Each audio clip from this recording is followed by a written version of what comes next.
So this is our second episode of a first kind of unnumbered not even a segment, just a This Week in Government Secrets.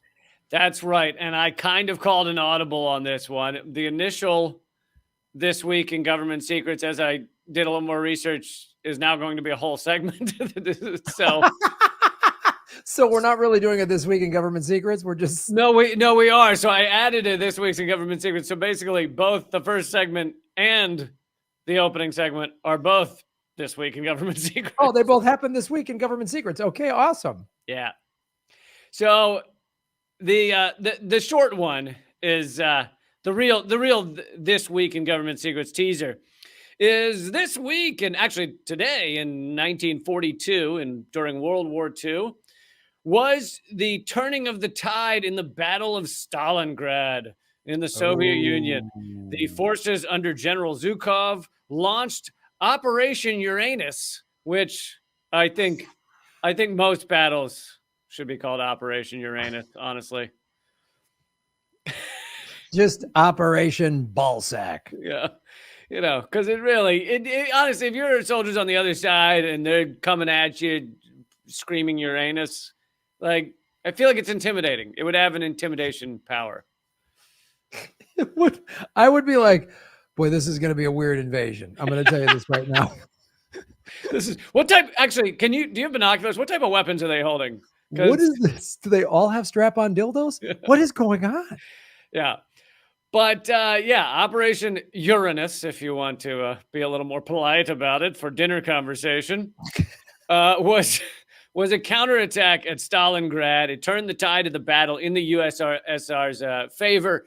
And here's where the government secret side of things comes into it. We've mentioned this before, is that the Soviet Union, in just the Battle of Stalingrad, lost over 1 million soldiers.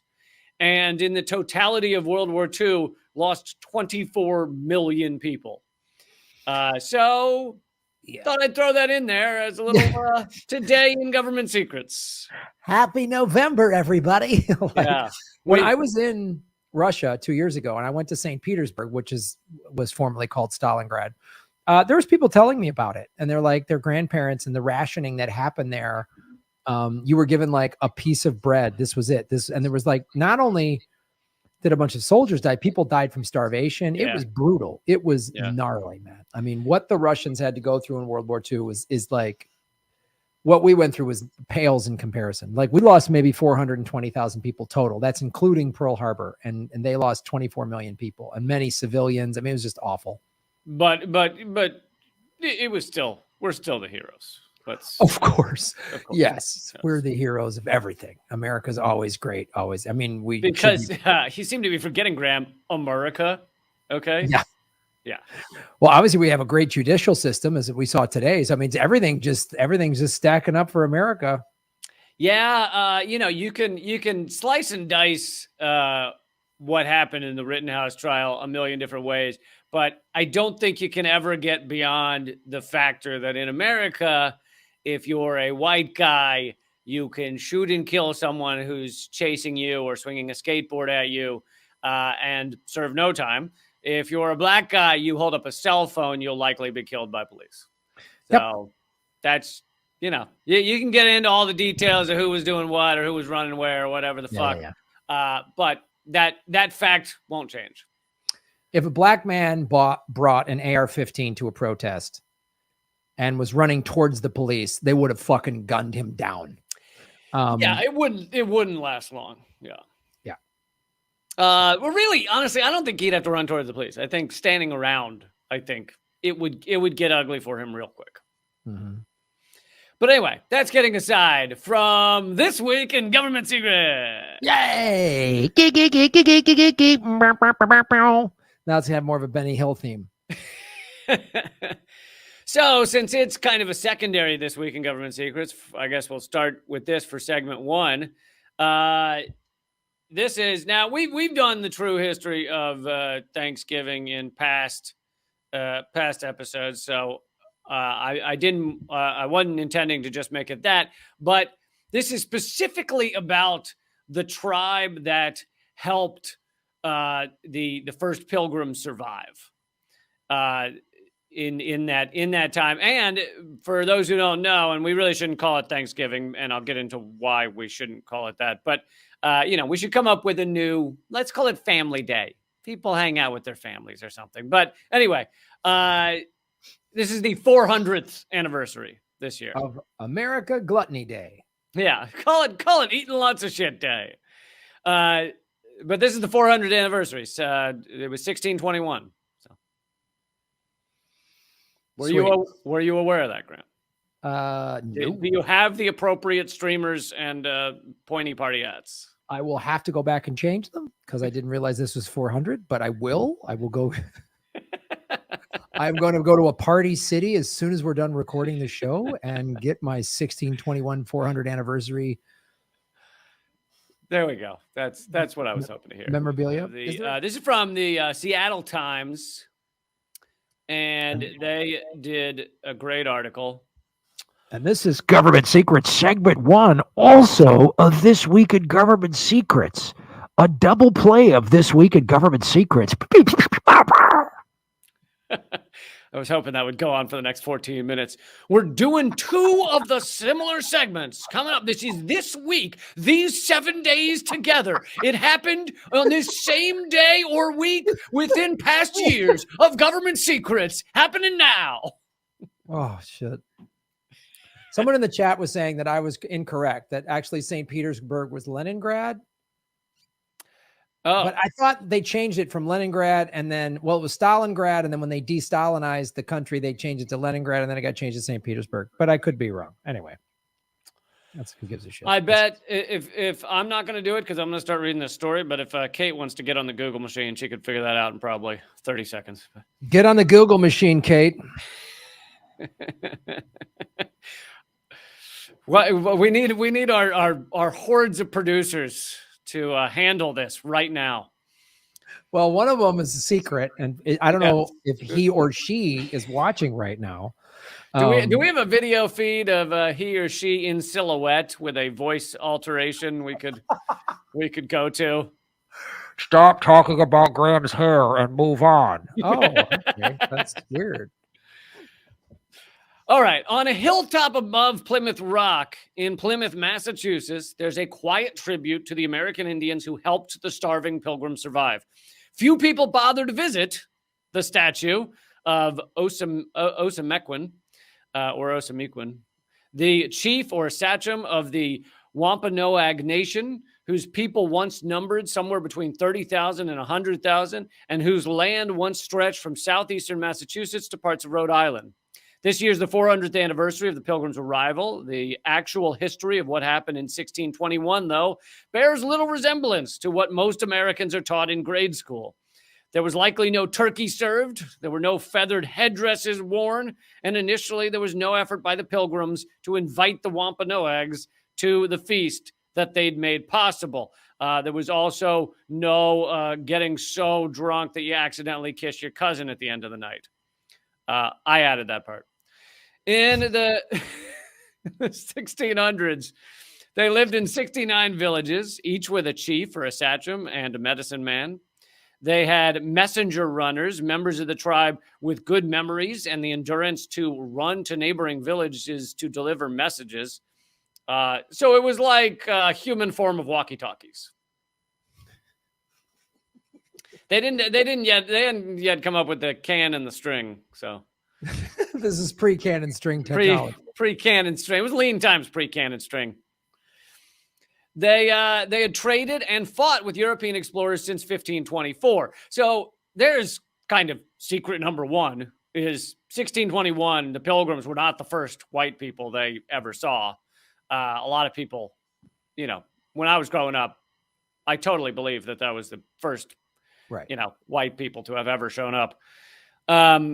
The Wampanoags were nearly wiped out by a mysterious disease that some Wampanoags believe came from the feces of rats aboard European boats, while other historians think it was likely smallpox or possibly yellow fever. It was known as the Great Dying. The pandemic lasted 3 years. So that's pre-Pilgrims, but post-white people. So it clearly could have come from white people, likely came from white people. By 1619, 2/3 of the Wampanoags had been killed by it. I mean, could you even fucking imagine 2/3? The English explorer Thomas Dermer described the once populous villages along the banks of the bay as being utterly void of people. The Wampanoags kept tabs on the Pilgrims for months. So they basically watched them. I mean, they were in the surrounding areas, and they didn't immediately, they dealt with enough white people to know that some of them had already been enslaved by white people. So they both traded with and fought, like it said. So when these white people showed up, when these Pilgrims showed up, they watched from a distance to kind of see how the fuck it would go down. And with the Pilgrims, they were less weary, actually, because they didn't think the Pilgrims were going to, come around and murder them, because they brought women and children, which was unusual. And so the word the history that's been passed down is that the Wampanoags, first of all, were destroyed by disease. So they're not really capable of strong defense at that time. But then on top of that, they see the women and children walking off the ship, and they think, oh, these are probably better people than the other ones we've fucking encountered.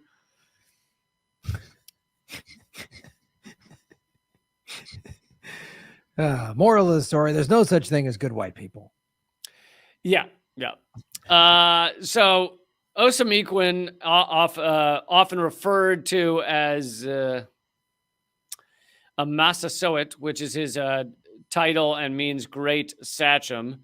And obviously, I apologize for all of the things I'm mispronouncing, but I want you to know, if you are Native American out there, that I would be mispronouncing any culture this horribly right now. So it's not just you. I just would mispronounce anything. Faced as nearly impossible situation, historians and educators have said his nation's population had been ravaged by disease. He needed to keep the peace with the neighboring peoples. He probably reasoned that the better weapons of the English, guns versus his people's bows and arrows, would make them better allies than enemies. So he figured they got guns, they got women and children, probably a little easier to talk to, and we could have allies with guns. So in the spring of 1621, he made the first contact. It wasn't that he was being friendly. He was just in dire straits, many believe. They were desperately trying not to become an extinct peoples. By the fall, the Pilgrims, thanks in large part to the Wampanoags, teaching them how to plant beans and squash in a mound with maize around it and use fish remains as fertilizer, had their first harvest of crops. So the Pilgrims are really suffering. I mean, they're fucking starving to death. Right. And without being taught some of the tricks, they likely would have died out. I think many of them did die, but they likely would have completely died out. So they had this first successful harvest of crops. To celebrate the success, the Pilgrims had a big harvest feast that became the basis for what's now called Thanksgiving. The Wampanoags were not invited. So there's your first government secret. This grand feast was not, let's have them over to thank them for what they've done for us. They helped them, and then thanks for the help, but we're kind of busy throwing a big party that you can't come to. I mean, you know how it is. You ask your neighbors if they can donate some beer, and then you don't invite them to the party. Right, exactly. You guys say, can we borrow your cooler? But there's no space in our backyard. Yeah. Can we borrow? Do you have any giant coolers that could hold like 100 beers? Oh, what are you using it for? Nothing. Nothing's going on tonight. Nothing. We're fine. It's for body parts. I chopped up a dude. Go away. Give me the cooler. Go away.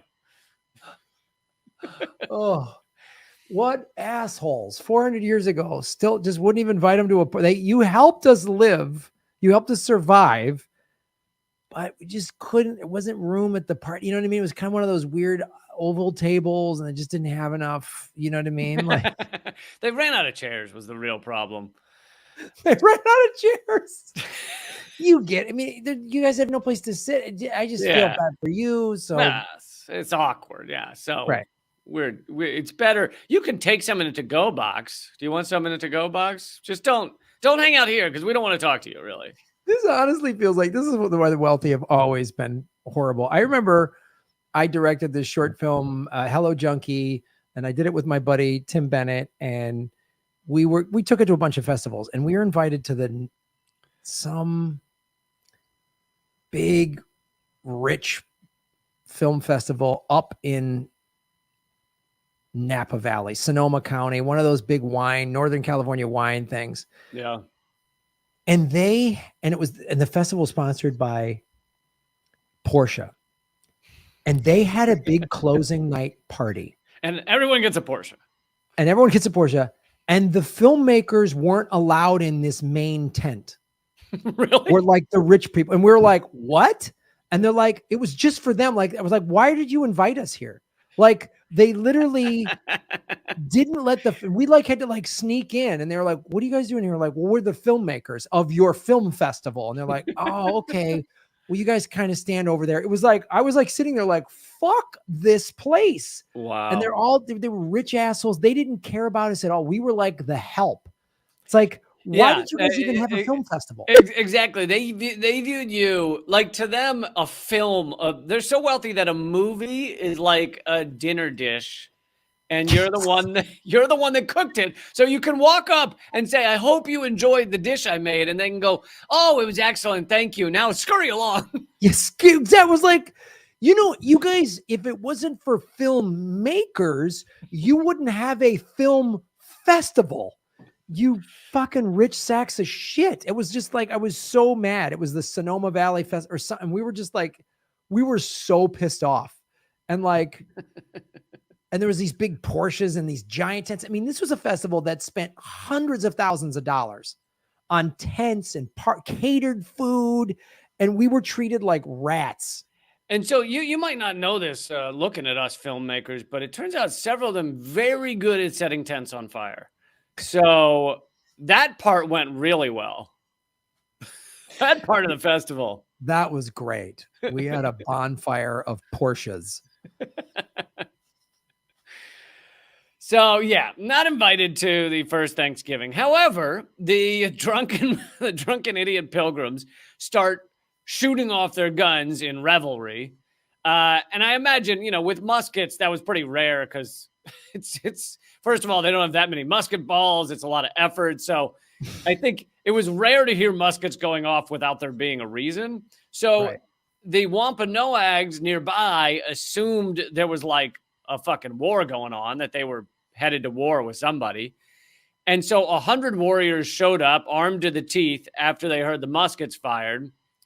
And they were told by the pilgrims that it was a harvest celebration. So then they were like, oh, okay. And they brought in 5 deer to share. They brought in fowl fish, eel, shellfish, possibly cranberries from the area. And at that point, the pilgrims were like, oh, you should join us. I also think that when 100 warriors with all of their weapons showed up, it's possible the pilgrims were like, hi. You should join us. Yeah. Want some stuffing and mashed potatoes? Because those arrows look sharp. Why don't you hang out with us? We're just drunk assholes shooting our guns into the sky, potentially causing a war. So in his book, This Land is Their Land, author David Silverman said school children who make construction paper feathered headdresses, as my brother did. I remember him coming home and dressing up in the construction paper headdress. He said the school children who make the construction paper headdresses every year to portray the Indians at the first Thanksgiving are being taught fiction. The Wampanoags did not wear feather headdresses. Men wore a mohawk that was made from porcupine hair, and they strapped that to their heads. So if you want to be accurate, wear a porcupine mohawk at Thanksgiving. So this goes back to one of the Wampanoag historians today. He says, for us, Thanksgiving kicked off colonization. Our lives changed dramatically. It brought disease, servitude, and so many things that weren't good for Wampanoags and other indigenous cultures. Linda Coombs in Aquina Wampanoag, who is a tribal historian, museum educator, said, Thanksgiving portrays an idea of us seeming like idiots who welcomed all these changes and supported the idea that pilgrims brought us a better life. The current version supports an idea that they believed pilgrims were bringing a better life because they were superior and they had superior weaponry and everything like that. But the truth is, they were not idiots. The Native Americans knew that white people could be fucking dangerous. Some of them had already been taken into slavery, but they just kind of made a calculation that it was better to treat these people right and gain allies. Mother Bear, a clan mother and cousin of Paula Peters, whose English name is Anita Peters, tells visitors to the tribe's museum that a 1789 Massachusetts law made it illegal and punishable by death to teach a Mashpee Wampanoag Indian to read or write. If you just taught a Native American to read or write in 1789, you could be punished by death. She recounts how the English pushed the Wampanoag off their land and forced many to convert to Christianity. It was a pray or die policy at one point. If you didn't become a Christian, you had to run away or be killed. I mean, can you imagine that? Believe in our fairy tales. Believe in the fairy tales we've been raised with, or else we murder you. You see the root of the whackbird evangelicals that inhabit this country today. That's their lineage is join or die, believe in Jesus or we'll murder you. Like, that is the history of Christianity in this country, is murdering people into believing in your craziness and not educating. I mean, this is just well, and it's funny because one of the arguments for religion that you hear is people say it's a famous quote, without God, all things are possible. Meaning without God, people would just kill each other and do whatever, fuck a goat, who knows? Yeah. But the truth is, most of all the most horrible things that are done and like done with no ramifications, no punishment, it's usually because of religion. So when it's done on a large scale, like, oh, we can just destroy this entire people's, that's usually done with like, oh, well, because God told us this is the thing to do. Slavery, God told us this is right. So really, it's with God, all things are possible. With your concocted God. Like, and it's funny too, like, so much this story that we hear so often, like the indigenous tribes, believed in some type of God or higher power. They were working in unison with the land, but because they didn't believe in this evil, mean Jesus guy, they were called savages. And it's like, no, their spirituality and interpretation of it seemed to be less insane than yours. Well, and so much of it was connected to nature. I don't claim to know or study or understand all of it, but so much is connected to nature. It's like that form of religion or spirituality makes so much more sense than the kind where you just rape all the land and assume it's going to be fine. It makes so much more sense. And I know we're generalizing. Look, there was 600 indigenous tribes in America, and there was fights within them, and people were looking for. I mean, like, I get that, and there was one dumb tribe of like 10 people that did worship a tree stump. So listen, you're gonna have idiots in any group. There's always one. There's always one. But yeah, in general, it's usually like the indigenous tribes were working in unison with the land because they needed to survive it. And then like the European colonizers with their crazy Christianity came in and said, no, we're going to control everything to our liking. And it's like, oh boy. Yeah. And God put all this here for us to just exploit endlessly. Do whatever we want with. You could say, if you wanted to have God in your life, you could say God put this here maybe in certain ways for us to enjoy, not with the killing of animals necessarily, but with, in that the fact that there is food around, the fact that anything grows and that you can live. If you wanted to have God in your life, you could say, okay, God put that there, but wouldn't God want you to take care of that shit? Like, wouldn't he or she or it be like, yeah, well, I put it there so you could keep living, not eat it all and then just kill out everything, kill off everything. I made it sustainable. Like Mother Nature is there's no garbage in Mother Nature. There's no waste. Everything is sustainable. Everything is just like, and you just figure that out and do that. Nah. No, we want to eat it all until there's no more all to eat. We want to do it that way. We'll kill each other and blame somebody. We'll blame their God. We'll blame someone else's God. On a quick tangent on sustainability. This just occurred to me today. So Bezos and to some degree Elon Musk and some of these other billionaires have been saying, okay, well, we're using up all the Earth's resources. So Musk believes we have to go create a Martian city. And Bezos has said that eventually we will all live in pods in spaceships, and you will visit Earth as like a destination, like going to visit a natural park. And his reasoning behind this is we will have too many people for the Earth to sustain. So we'll have to all go live in pods in the space and then come visit Earth.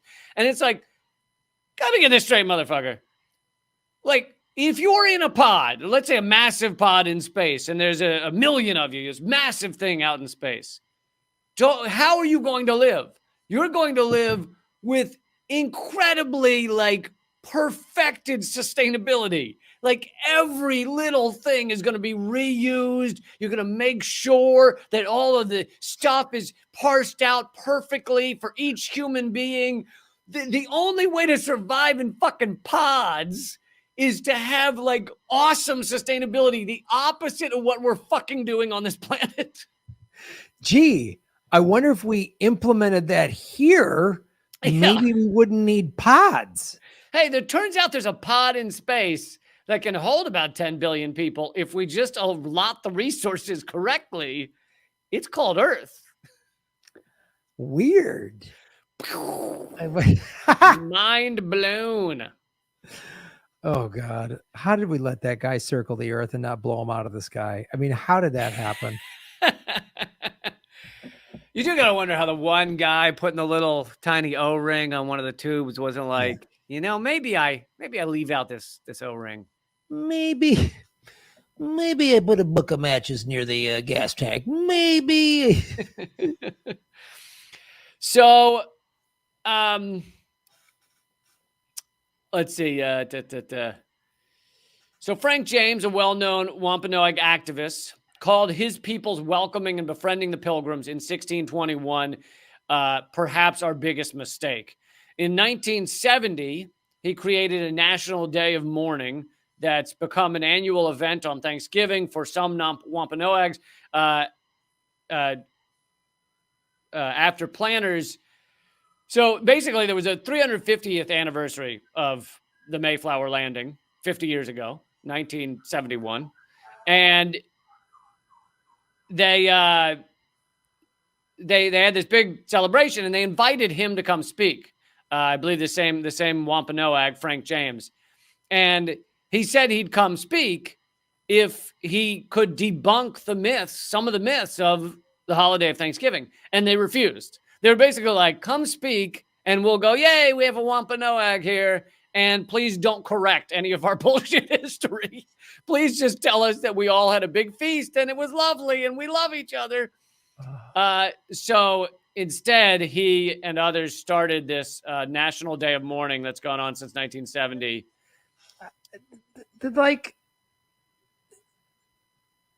You want this guy, the avoidance of the truth, the denial that is in so many human beings just in general, but it also just the diehard American historian that just doesn't want to hear this truth. It's like, I don't get it. I don't get what happens.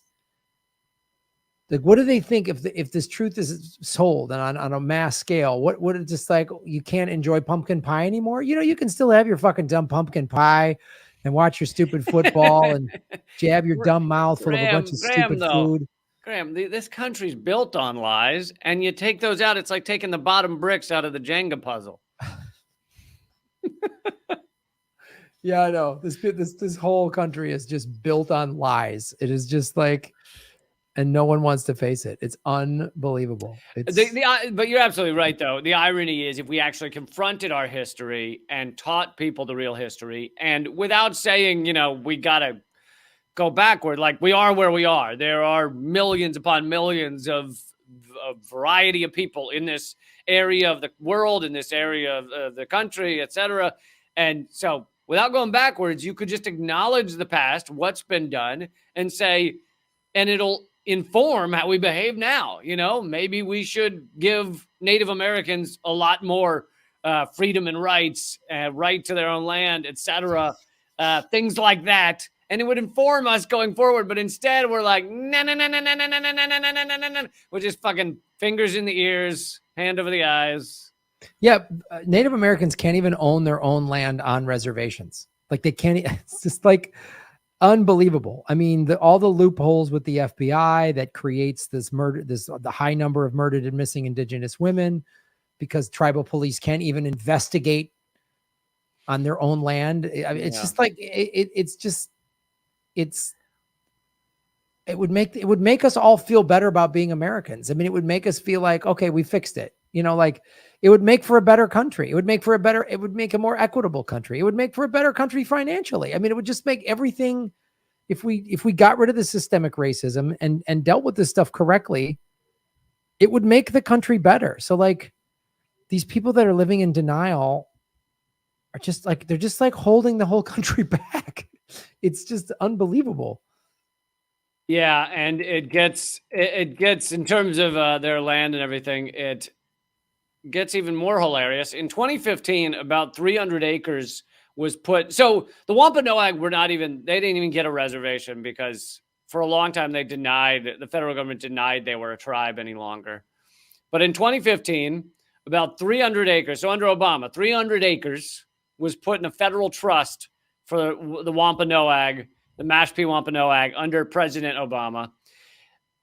That it essentially gave them a reservation, although it's composed of dozens of parcels that are scattered throughout the Cape Cod area and represents 0.5% of their historical land. So they were able to get 0.5% of their historical land. Then Trump came into office and put in motion efforts to undo that. So to me, this is the perfect example of the difference between the Republicans and the Democrats. Obama is 0.5% better than Donald Trump. That's the difference. Yeah, that's it. And that's the difference. That the Democratic Party will give you this teeny little table scrap. Yeah. That's kind of an insult. Is barely does anything. It's just a symbolic gesture. It's the best it can be. And the Republicans still shit on that. Like that's how awful these dumb two parties are, is that. And if you want 0.5% of change, then I think the Democrats going forward, all of them should run with that as the motto. Their logo. 1% of change. That's it. That's what this infrastructure bill is. That's what this Build Back Better nonsense. It's a 0.5% better. Absolutely. So Trump puts in motion something to undo it.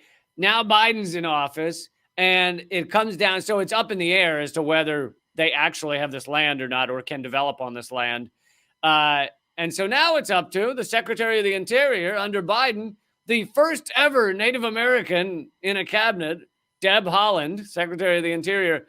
But so far, it doesn't seem like they have the answer. So she's not acting quickly on saying, yeah, that 300 acres is your land. Do with it as you see fit. So, yeah, I mean, and I don't, maybe she'll do it eventually, but this is classic. I mean, they wouldn't have put her in that position if she wasn't about, 90% in line with the Democratic Party. So, of course, again, another symbolic gesture. First ever Native American woman in Congress. Awesome. That's great. That should have happened. Cabinet. That should have happened, decades ago. Great. But then it's the end of the day, still going to be just a neoliberal corporate Democrat, that's not going to shake anything up, not going to fight for anything, just going to say, oh, we're better than Trump. We're 0.5% better than Trump. That's all they've got. So just this last little piece. 5 years ago, the tribe started a school on its land that has about 24 kids.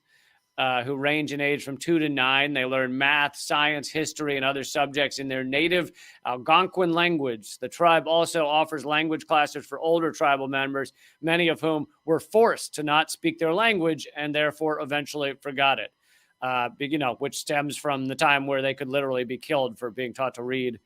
Right. Here's a quote from Stephen Peters. History has not been kind to our people. Children were taken away. Our language was silenced. He said, people were killed, but still we persevered. We found a way to stay.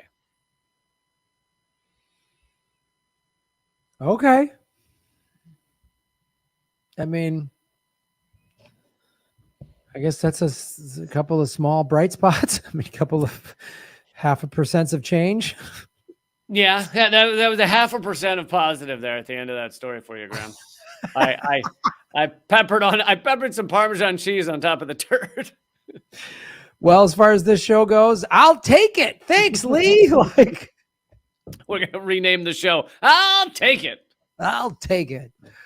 Oh, God.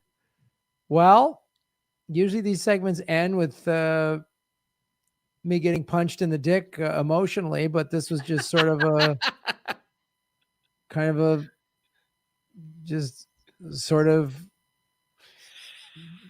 I don't know, tickle my balls just a little bit. That was better than your normal, just defeated moment of silence. Oh, that was just like I want to get. Oh, I'll take. Well, I guess. Yeah, that's much better than normal. That's just like not fully defeated, but just sort of like, okay, well, cool. I don't after your segment, I don't want a meteor to hit the planet and take out the human race. So I think that's a 0.5% better, right? There you go. There you go. Folks, before we get into our second segment, go to liberapay.com/government secrets and support everything Lee Camp and I are doing. It's a 0.5% better than your favorite podcast. I'd say definitely, easily 0.5% better than your favorite podcast. Whatever the #1 podcast in iTunes is right now, we're a 0.5% better. There is no better podcast for information, historical information, mixed with humor and hair commentary. There's and nothing that has those components that puts all those things together to make you realize how awful America is. Like nobody can tell you how awful America is the way we do it. It's true. So check that out. So now let's go to and hit the like button, share this, subscribe. If you're wherever platform you're listening or watching, give it a thumbs up, give it a 5-star review. All those things help grow our show as we go into Government Secrets segment number 2. Well, Lee Camp, guess what? Graham went on some operation hunting. Oh, God. I was looking up various operations compared to our list. I could picture a version of the game Operation where it's called CIA Operation. And when you get it wrong, it zaps your balls. Instead of the little tweezers, it just a little zap to the balls. Yeah. It's called Operation, the Gitmo version. Yeah. So I typed in CIA Operation and was looking at a couple things. I was looking at Operation Cyclone, which we covered. About how we backed the Mujahideen and we helped create how awful Afghanistan. We helped do all that. And then this just popped up. Operation Devil Eyes. Now, what could be wrong there? There's nothing. What could possibly be wrong there? I mean, it couldn't possibly be as good as Operation Uranus, or what was it? Yeah. Project Uranus. What did they call it? Yeah, I mean, it was an operation. It was Operation Uranus, which sounds like a colonoscopy operation. It does. It just sounds like an Operation Uranus. We're going to do an operation of Uranus. It's a Uranus operation. Operation Devil Eyes was the code name for a secret psychological warfare program in 2005 and 2006 by the United States Central Intelligence Agency to disarm. Oh my God, this was recent. Yes, to develop an Osama bin Laden action figure to distribute in South Asia, especially Afghanistan and Pakistan. The CIA worked in conjunction with toy maker Donald Levine, a former Hasbro executive. So now the CIA is cherry picking from Hasbro. So it makes you go like, uh-oh, was like the Frisbee or Gnip Ganop or any of those games. It's like, wait, did they make the game Operation? Maybe it was like, oh, let's field test this electrocuting people. He was credited with the father of the G.I. Joe toys. So of course they hired the guy that was like, good at promoting war and getting young kids, especially young boys, myself included, to play with war and think that war is fun and cool. Which I loved G.I. Joe. G.I. Joe was great. G.I. Joe was the best. Kung Fu Grip, come on, best action figure ever. Absolutely. Levine designed a 12-inch lifelike figure of bin Laden whose face was painted with material that, when heated, would peel off to reveal a demon-like visage with red skin, green eyes, and black markings. Did we get a photo of this in the slides to show people? Let me see. Because this is like insane. No.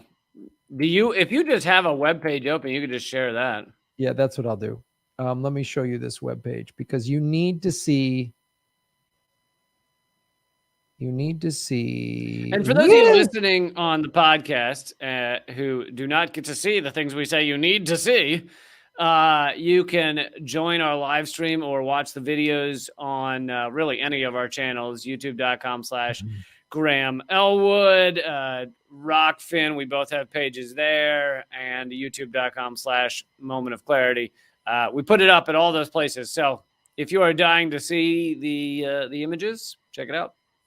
Yes, go to rockfin.com and you can watch this show on either one of our channels where you get to see this image. Holy shit. Dude, he looks like the Dark Sith from Star Wars or something. Exactly. Like, what is that? It was like, so they sold an Osama bin Laden action doll. The goal was, and I'll get into the details, was they wanted like young kids to buy it and think, oh, yay, Osama bin Laden, he's our hero.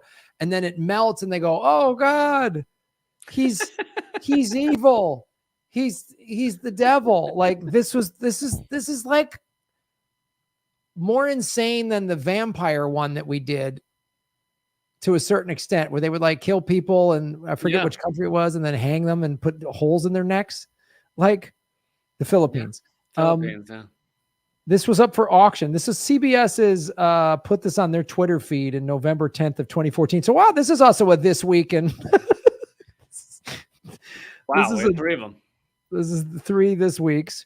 So let me continue to read because there's 2 articles. One is a Wikipedia thing that I'm referencing just to give you the goal of the program was to scare children and their parents in an effort to turn public opinion against the real Osama bin Laden or Al-Qaeda. Levine sought to manufacture the toys in China, and he had business contacts there who could assist. So again, the good old CIA wants to terrify children, so that's cool. Only cool people do that. In 2014, the CIA acknowledged the existence of the program, but said it had been discontinued after Levine had produced only 3 prototype figurines. According to the Washington Post, however, an anonymous source in China with direct knowledge of the project said that hundreds of the toys were created and shipped to Karachi, Pakistan in 2006. They were giving them out in Pakistan? Yeah, in Pakistan, hundreds of them. And why this got a lot of news in 2014 was that one was sold in an auction for $11,879. Another one sold for $6,200 in 2015. The remaining one of the 3 known prototypes is believed to be in ownership of the CIA. They've got it in their vault of evil, stupid ideas or whatever. Their little glass case of stupid ideas we've had. Like, so did they where did kids find these? Did they advertise? Were they at like Toys R Us or some shit? Yeah, I don't know if they just like sold them in Toys R Us. Or did they rain them down from airplanes on countries that desperately needed food? You know, they need food. We're dropping action figures of Devil Osama bin Laden. It's really like, I know all the money and research that went into this stupid program that they didn't even use. Gee, I'm so glad we didn't just give people food and education and healthcare. I'm so glad we didn't do that. We wasted money on this dumb doll. What we have a lot of like food over here. So we like there's a lot of veggies. Like so we got extra celery and broccoli and stuff. Should we just drop that? No, no. Drop a devil Obama or Osama bin Laden, whatever. Not an Obama. Yeah, not an Obama. I'm so sorry. Oh, because he just dropped bombs. Meanwhile, Afghanistan was producing Devil Obama action figures. There is, and since they were shipping the dolls to one of the warmest climates in the world, there's no denying that the heat-sensitive material would fulfill its purpose to dissolve and reveal the evil-looking face.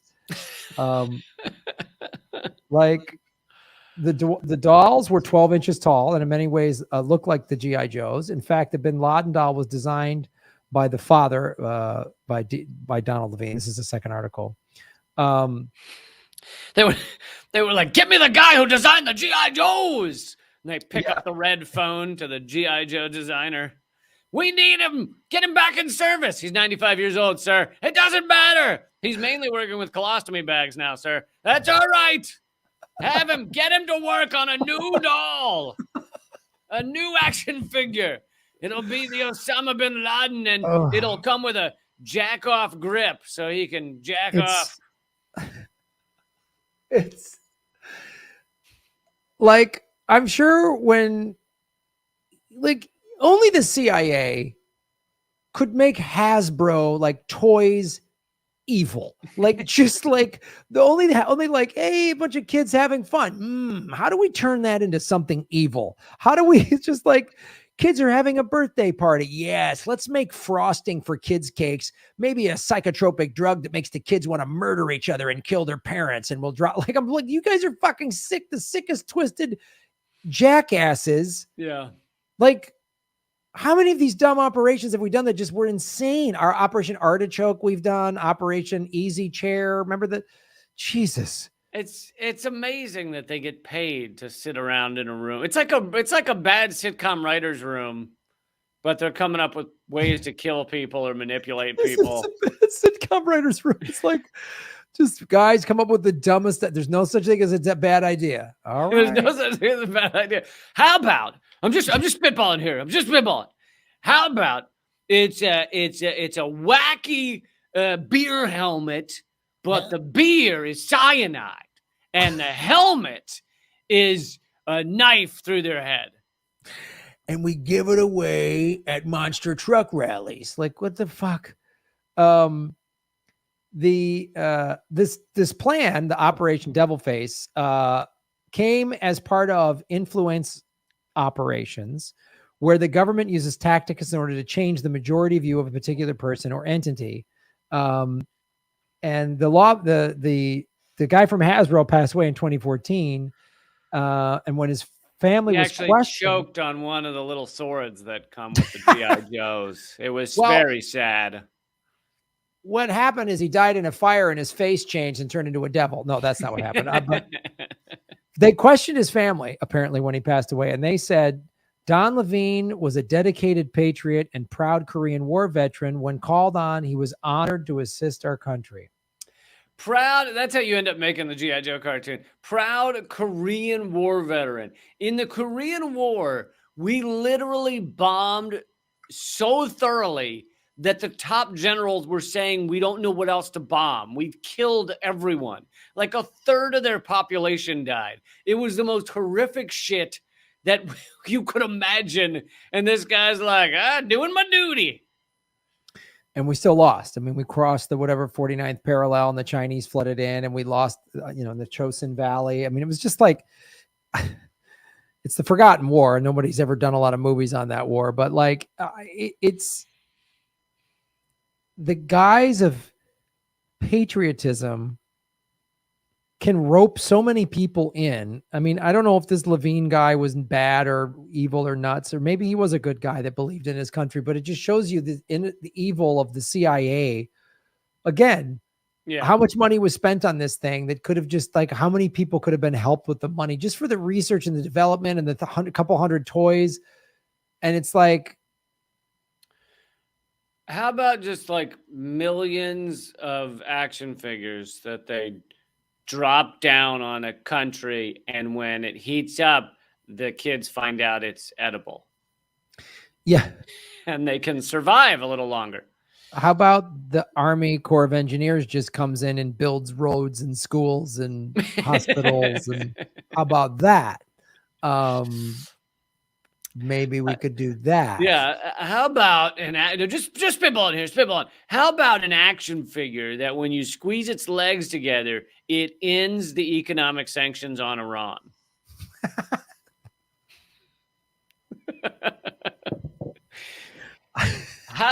How about a My Little Pony that when you dunk it in cold water, it allows Venezuela to get fucking medication because you're fucking sociopaths? How about the Malibu Barbie beach house that actually houses all of the homeless people that are in LA? How about that? In actual Malibu. In Malibu. They all get to stay at a Malibu beach house next to Matthew McConaughey or whatever, whoever's up there. Yeah, it's no, I think he's busy. He's busy getting ready to run for like Congress in Texas as a Republican, I think. Oh, great. That's all we need. Another dumb Republican. Oh.